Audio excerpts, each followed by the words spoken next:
In addition to criticizing South Africa's anti-American foreign policy and human rights violations, Trump ally Ronny Jackson has launched the U.S. South Africa Bilateral Relations Review Act and is taking steps to penalize senior corrupt ANC leaders.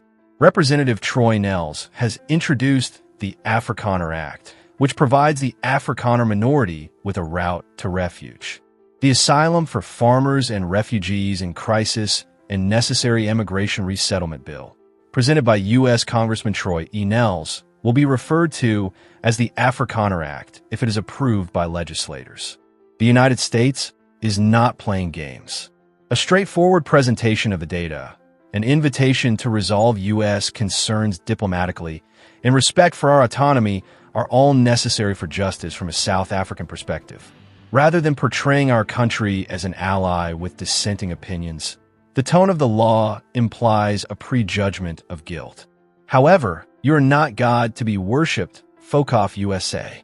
This legislation's claims and suggested measures seem to misrepresent South Africa's foreign policy and jeopardize our country's ability to act independently and morally on the international scene. The Jackson Bill's passage and the sanctioning of the ANC and its allies will probably cause them to lose their cool, along with all of their followers, and the demonstrations will become nasty. The AFRIKANER legislation will assist Afrikaners who want to securely leave with their families.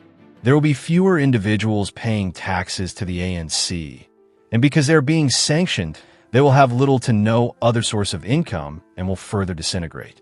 This is just my 2 cents, but I hope the issue doesn't grow much worse than it currently is. As a reader, what are your thoughts on this? Do you believe the actions will be approved or denied? Remember to like and share this post with others, and don't forget to leave a comment in the space provided below. Once again, because of the escalating tensions between the two nations, the worst since apartheid, the United States is contemplating targeted penalties on South African political leaders. Concerns over South Africa's foreign policy and suspected official corruption are addressed by the proposed sanctions, particularly as the country draws closer to China, Iran, and Russia. Due to property expropriation laws and support for U.S. rivals, President Trump terminated funding to South Africa in February 2025. Diplomatic tensions increased in March when Secretary of State Rubio labeled South African Ambassador Ebrahim Rasool persona non grata. Since then, Congressman Ronny Jackson has proposed the U.S. South Africa Bilateral Relations Review Act of 2025, which would examine U.S. South African relations and potentially impose penalties for human rights violations and corruption. Economic and diplomatic ties might be harmed if the law is approved, since it could result in asset freezes and travel restrictions for certain officials. According to analysts, this might have a major impact on assistance and commerce between the United States and South Africa.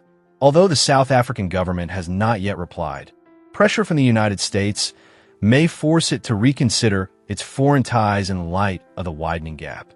President Donald Trump of the United States, U.S., has once again made false statements on South Africa, and this time he has retrieved old footage of former President Jacob Zuma and Juliusmalema of the Economic Freedom Fighters, EFF, to support his claims. Trump also questioned if he would attend the G20 summit in Johannesburg later this year in a post on Truth Social on Saturday, April 12th. Given that the main subject of discussion at the crucial G20 meeting in South Africa is land confiscation and genocide, how could we possibly be expected to attend? He wrote it. They're killing white farmers and their families after stealing their land. The media refuses to cover this. All of the United States donations to South Africa have been withheld. Do we want the G20 to take place here? Not in my opinion. He included a collection of videos of Malema and Zuma performing anti-apartheid struggle songs, such as the contentious Kill the Boer, Kill the Farmer shout, with his article. The videos go all the way back to Zuma's time as ANC president.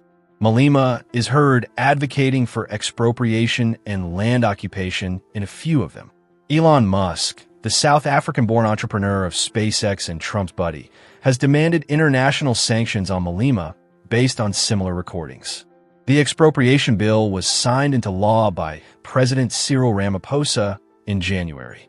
According to a government release, it lays out how organs of state may expropriate land in the public interest for varied reasons.